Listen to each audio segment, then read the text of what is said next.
15 minutes. Fox News headlines 24/7, Channel 115. From the world headquarters of Fox News, it's the Kelly File with Megyn Kelly. And now the Kelly File investigation into a college professor accused of recruiting for ISIS. Julio Pino is an associate professor of history at Kent State, a public university, where he has been teaching for decades despite some wildly controversial statements. Yesterday, 20 of Pino's students and a few of his colleagues were interviewed as part of an FBI probe. Pino is no stranger to controversy, posting pictures like this of child jihadists on his public Facebook page.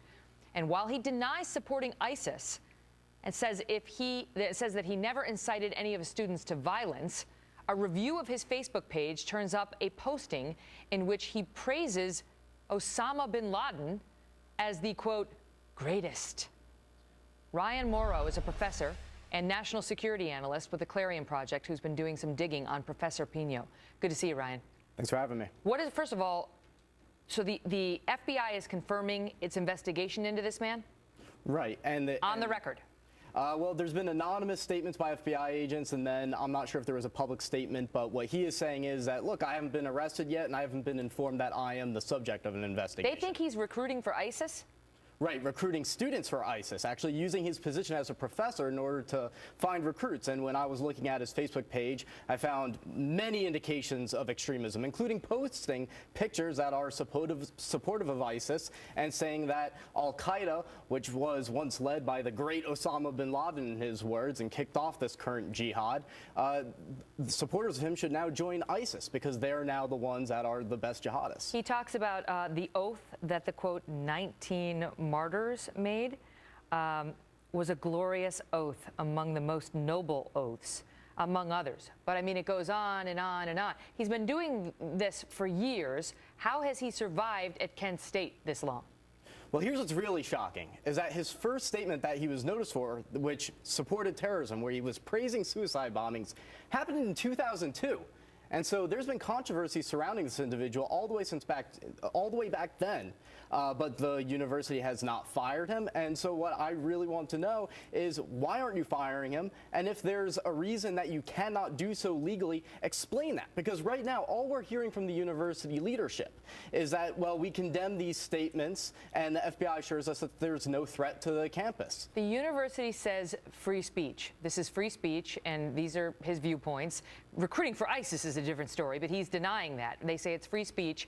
One has to wonder if he were getting up there saying the N-word every 3 words in his sentences, whether they'd be telling us this is free speech and we can't do anything about it.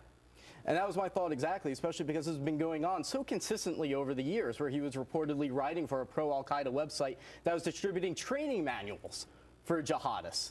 And when the university and the authorities say, well, there's no active threat here, we have to ask ourselves, well, what else are they supposed to say? There's a guy that we consider to be a threat, but we don't have the evidence to arrest him for, so sorry. That's what they have to say. Anywhere where there's an ISIS supporter is a threatening situation. I would not go on that campus if I was a student. He is currently teaching. He's teaching 2 classes right now.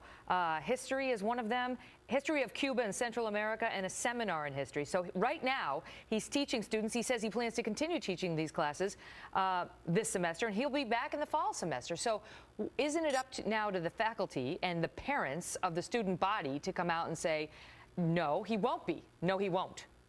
It is, and it's up to the university leadership to explain how inciting terrorism isn't a violation of the faculty code of conduct. And if they want to fire him, why they're unable to do so. We need a greater explanation here, besides just saying, oh, well, it's free speech and there's no threat. Again, anywhere there is an ISIS supporter who believes that any American is a legitimate target for jihad, that is a situation that is unsafe. This is unbelievable. We'll stay on it. Ryan, thank you. Thank you.